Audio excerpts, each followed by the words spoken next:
Hi guys, I'm Shmi, hello and welcome back to the channel where you join me at this epic garage, the new setup of my friend Dan and I with some incredible cars around, and it's about to be chaos because the one that I am about to take out for a drive is currently tucked back here a little bit, and we're going to have to work that one out, but we're going out in the Lamborghini Centenario, one of only 20 Centenario Coupes in the world, one of the craziest Lamborghinis of all time. But before we get to that, we need to have a bit of a look around, and we're going to have to do some shuffling. To get that car out, we're going to need to start by moving Regera Honey, sliding the Aston Martin Valkyrie out. We've got the two Koenigsegg Regera final editions here as well. I think the Huayra BC Tempesta can probably stay there. The Classic Recreations Mustang might have to shuffle around. We're going to work this one out as we go. But yeah, some pretty spectacular company, and the keys today to drive the Lamborghini Centenario here with Dan and I. Before we start the big move to shuffle some of the cars around, let me take you for a very quick look, because you might remember the former garage, the cave, where even my Ford GT spent some time a couple of years ago. Well, Dan's now moved his cars to a new setup, and just take a look around here. We've got the GTRs up top, the R33 and R34. We've got the Aston Martin, or the Lagonda, I should say, Taraf, which I actually drove a couple of years ago. Some visitors, the GT Black Series, the MSOX, one of two of them that are here, the Weissach GT2 RS. We've got the Gunther Works 993, and you'll start to detect a bit of a theme here with the exposed carbon fibre and the Monterey blue accents across some of the cars in the collection. We've got X Mark the Spots Aventador SV Roadster. We've then got a car that's actually fairly subtle here, the McLaren Speedtail in the gloss black, the hybrid limited to 106 three-seater hypercar from McLaren. We've got the GT3 RS. Then I'm going to shuffle backwards because I am standing between two legends, two Pagani Zondas, the Tricolore, one of only three, probably my favourite Zonda of all time, and the Cinque Coupe, one of only five. Of course, the 5 Roadsters as well, and the former Cinque Roadster from Dan's collection I drove in convoy with this car a few years ago. It was legendary. Centenario just chilling there. We've got the Huayra BC with the Parquetto Tempesta, the Tempesta package upgrades, which give you the additional intakes, more aero, bigger bodywork, new suspension, new exhaust system, and plenty more. This is the Classic Recreations Mustang. I can't wait to hear this in a second, but again, full carbon fibre, exposed weave bodywork, and the Monterey blue accents. We've then got the two final edition Regeras. Now, arguably there are three, because the one of one is also one of the three final editions, if you will, but here we have Vader and we have Thor. Before we get to the last pair, the Koenigsegg Regera. This is Honey, again with the Monterey blue accents, which I drove before, and we've also got another friend's Aston Martin Valkyrie that we saw a couple of weeks ago at PFS and also saw up during Monterey Car Week. This thing is absolutely ridiculous over here, registered in Guernsey as it happens, because US Valkyrie deliveries have not yet begun. But we need to move some of these around, so let's get some startups rolling and some cars on the move. First up, because you can, with the Regera, full ghost mode, where the entire car opens. Rear clam, front clam, doors follow afterwards, which is all done with auto skin at the press of a button, which is, wait for it, there we go. Crazy. So this car is called Honey. It's been given a bit of a nickname. Look at it, it's immaculate. Right, time to get it started and roll it out. It's a strange startup on the Regera. It can actually do the sleek EV, drive out under electric power, but we're going with the engine. Pull that out first. Such a bizarre creation, like all of Christian von Koenigsegg's projects. And look at that, the shine out of the lacquer, and the paintwork almost of that. And it is literally a sparkle in the clear lacquer over the top of the carbon. The most bizarre startup. Listen to that. That doesn't make any sense. It's really loud, but that almost, well, gearbox-wise. I love seeing this thing on the move though. It's so tiny and you see straight through it. It's insane that this is actually a car. Like, this is something you can hop in and drive. What a thing.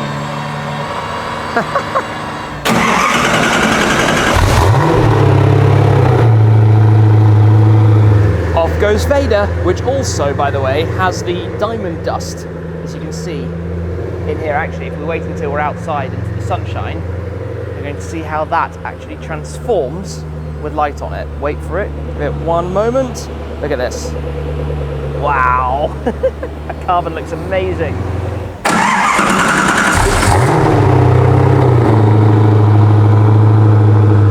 Exactly as I said, very much the garage shuffle right now to make space to pull everything out. A really full room of epic cars. That sounds insane. Before we can have a proper look here at the Centenario, we've got a little key facts and figures. 6.5 litres, 770 horsepower V12. I might wait until Thor is outside. This is going to be a good one. Beast of a V8, Coyote engine. Yep, I'm feeling the side exit exhaust. Oh, I like the way the lights illuminate. Oh, that's a proper kick. That is the GT500 CR, if you will. And finally we have a view of today's car, the Lamborghini Centenario, part of their few-off series of cars. After the Aventador J, the Veneno Roadster, then came the Centenario, launched to celebrate what would have been Ferruccio Lamborghini's, that sounded good, Ferruccio Lamborghini's 100th birthday. They introduced this car with this wild bodywork, again, the exposed carbon fibre with all of the Monterey blue accents. Come around towards the back, look at the diffuser, look at the way it cuts out from behind the rear wheels. Spoiler at the rear active, sits down or raises up. That 6.5 litre V12, 770 horsepower before they added the supercapacitor with the Sian, and obviously some of the models that we've seen coming since Sian Roadster, Countach, for example. The front end of this, how much it's that iconic Lamborghini wedge right down towards the ground. It's just a crazy beast. So we'll get this V12 started in a sec, get ready to pull that out as well.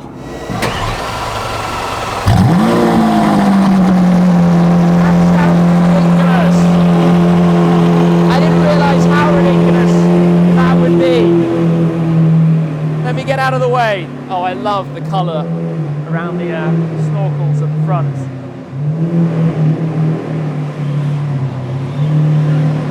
That thing is absolutely ridiculous. I mean, listen to this.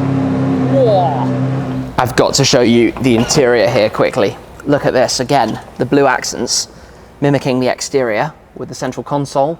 The seats, this was actually the first time putting the big screen in the center for all of the infotainment controls, even the blue grab handles for the doors. The fixed bucket seats, carbon fiber seats with the piping, the stitching. This thing means business. Right, let's pull it outside. Even the way you have those Y shapes for the tail lights. The team just went crazy when they made this, designing whatever they could with it. And it sounds like that. Here we are, the Lamborghini Centenario. Now the first thing I want to do in here is press the manual button because it's still a 7-speed automated single clutch manual gearbox. Hey, it's based on the Aventador platform, but I tell you what, sitting in here feels really special. These seats are not comfortable at all. I've spoken about that at length, which is why I do not have them in my Hurricane STO. They're very upright, very firm, and I'm not the biggest fan. But when you're sitting in the car and you're looking around and you're just experiencing being in here, it is absolutely crazy. I mean, the view in the mirror of those intakes, and obviously I've got the air conditioning absolutely blasting because it's, well, it's California. It's only 82 degrees Fahrenheit it says, but feels pretty toasty to me. There we go. Okay, so we're currently in Strada mode, regular road driving mode. We'll start to turn it up in a second. We're going to head out towards some flowing roads where we can go and enjoy the car. In fact, actually here, as we head onto the highway, let's go into sport mode. Okay, exhaust valves even more open. There's something about how brutal the Aventador platform cars are, and this is why I'm super intrigued to drive Vuelto before too long, to actually figure out what that's going to be like. Off we go.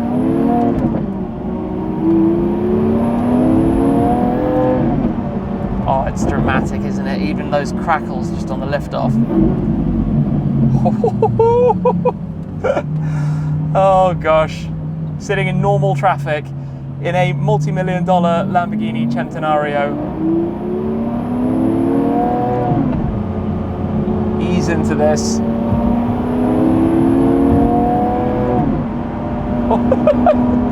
This feels ridiculous right now. This feels absolutely ridiculous to be driving down Centenario.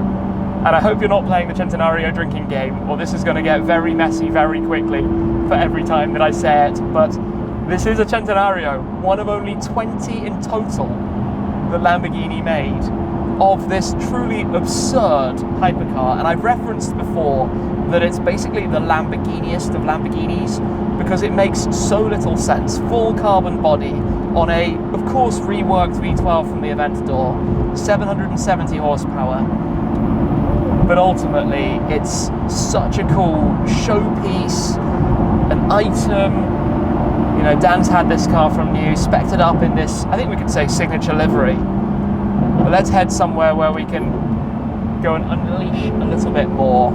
The thing with this car is you just drop some gears, get back on the throttle, and it makes no sense, but that's why it makes sense. It's what I've often said about Aventadors. On paper, the Aventador was never a great car. It was never a great car at the forefront of technology, you know, using the latest gearbox. The single clutch was lighter back when it was introduced, just over a decade ago now.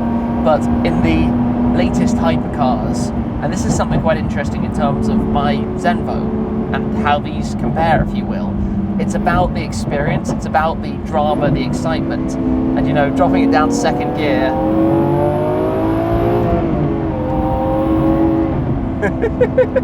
Now, I do want to try popping it up into Corsa mode, and I know it's going to get violent. Drop down some gears, because Corsa is aggressive in these things. Oh my gosh, that shift was a proper kick. Second gear, second to third. It's violent, it's aggressive. I prefer sport. Sport is much more the road setup. But look at this, we're driving in the sunshine, beautiful roads, an amazing car. It does not really get much better than this. Absolute perfection. Such a cool experience. Drop down the gears.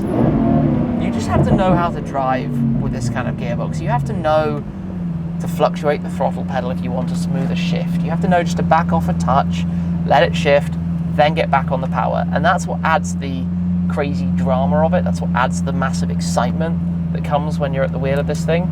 Now, in terms of me, there we go. It brings up the climate control settings here. So I'm kind of learning this as I go. Technically at a standstill, I guess you want to go into neutral, or it will automatically drop itself into neutral after a little bit of time. This blue painted interior console is mega.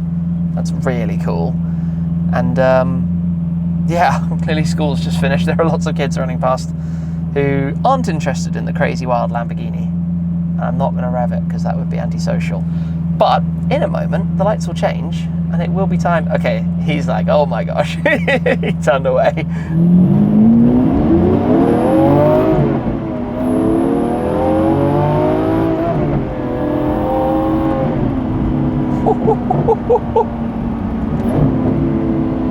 It's actually not as ferocious in sport mode as you might expect. The sound is loud, but I've got so used to driving V12 Lamborghinis with aftermarket exhausts that just deafen you. And obviously, even with the valves open, it's still a very loud thing. It's just not at that ludicrous level that we've come to know so often with so many of these cars, which makes for a very pleasant sound. And having an AV12, right, a 12-cylinder engine with no supercharger, turbocharger, it's just cool. It's just absolutely cool. I have to keep remembering that we do have a physical indicator or blinker stalk as opposed to the Hurricanes, which have it for the thumb, and obviously the Revuelto does as well. Oh, it's so cool. And look at this, look at that view down towards the coast. The Pacific Ocean. What a place to drive a Centenario. And then just to be more aggressive with the downshifts.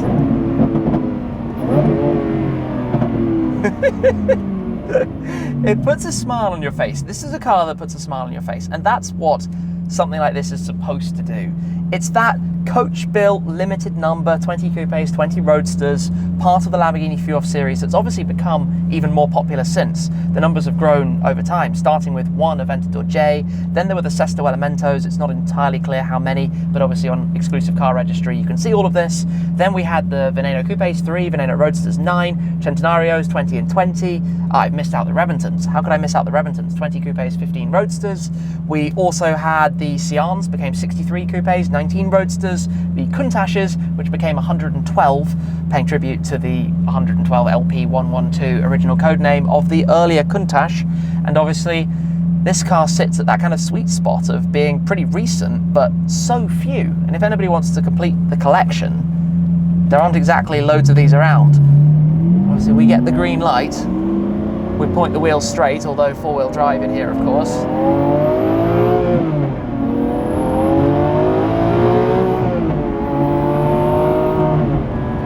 That wail, that absolute glorious wail. I enjoy this more than I thought I should. I don't enjoy the seats. I don't enjoy the seats at all. I've mentioned that enough times and I find them way too aggressive, but there are ways around that. I enjoy the hilarity of the driving experience. We go for a bit of a U-turn. The road is of course open.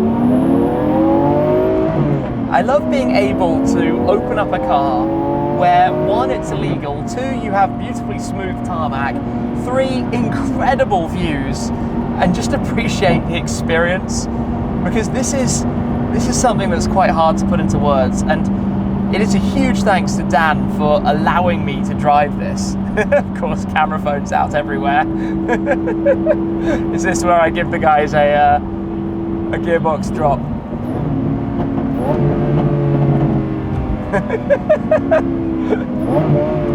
Just take it all in.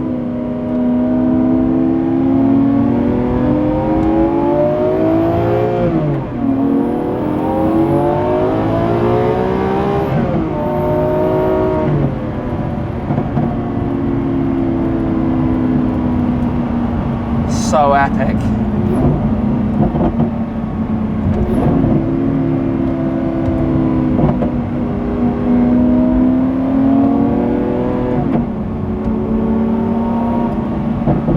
Sights and sound, or sounds I should say, of the Lamborghini Centenario. Not the biggest fan of the steering. Could be slightly more precise. These guys, they're trying to get all the shots. But I can kind of waive those small things because at the end of the day, it's not really what the car's trying to be. Back to a red light, drop the gears. All sorts of burbles and crackles. Oh, that snap! How you doing, guys? Oh my God!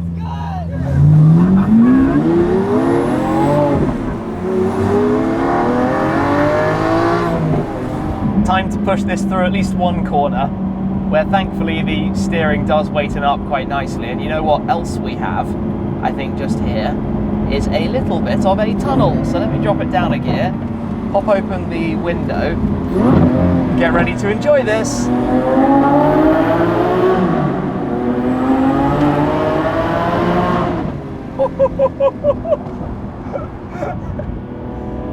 This is cool. Cars like this put a massive smile on your face. That's what they're supposed to do. It's exactly what they do, and you don't even need anything else from it. It's perfect like that. It's also more easy than I would have expected to just drive this car in a normal way. I pretty much treat these kind of gearboxes as something you always have to drive manually. If you put it in automatic, you don't really know when it's going to shift, and you end up kind of going for the lift off the throttle and missing it, and the car just lurches around a little bit. Whereas like this, you just drive, you chill, take it easy, enjoy the cruise. This bit of road's kind of cool. I think that must go up over a highway. Maybe. Anyway, we're just driving around at the moment, enjoying the last few miles at the wheel of the Centenario, which is, as I said earlier, the Lamborghiniest of Lamborghinis. It's just bonkers. It doesn't make any sense, but hey, it makes so much sense. That's kind of cool with the plane coming in as well. We're near John Wayne Santa Ana Airport in this area, but it rides more smoothly than I would have expected as well. The general ride quality is actually pretty decent when you're in normal and not trying to wind it up in Corsa mode. And you don't feel, maybe because I've driven a lot of Aventadors, it's become more normal to me, but I don't feel too disorientated in the car. Yes, the windshield goes out massively in front, down towards the bonnet, which you can't see at all, and it's quite a weird feeling, but you don't feel like it's as big as it is. And you've got good visibility generally, so all the things that you kind of need when you're driving a car like this don't let you down. It does, if you don't get moving again quick enough, pop itself back into neutral, and you get a little chime, so you have to remember then to pop it back into gear, otherwise you end up pressing the throttle pedal and going nowhere and making a lot of noise, and it sounds a little bit silly. I like that I've got these plaques, or at least on this side I've got a plaque that says 1 of 20. You can't really see that from the other side, and I like all the details, you know, these door pockets and pouches and the way they've got the hexagonal shapes cut out from them, which you see so much of with Lamborghinis, whether it's the airbag cover, the different carbon pieces, the cutaways that you have. Oh, I've just run the wiper by mistake. The cutaways in the shift paddles, and so much more all around it. Not the largest of space inside. I mean, I'm not particularly tall, but I'm basically up towards the roof. There's like an inch at most above my head, but I guess not too many people are going to be popping helmets on and driving Centenarios out on the racetrack. It's not really what the car is primarily for. We are back in the garage. What an experience that is, and it is certainly very warm now.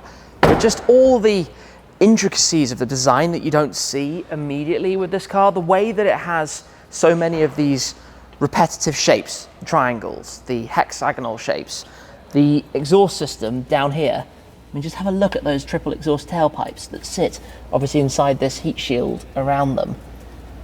It's a crazy thing. It's just wild in every way. And I love all the design details. Obviously, we've now got the wing down. It was higher up earlier on when we got started. And the view through, even the matching, come and look at this, even the matching color for the exposed suspension springs that are in there.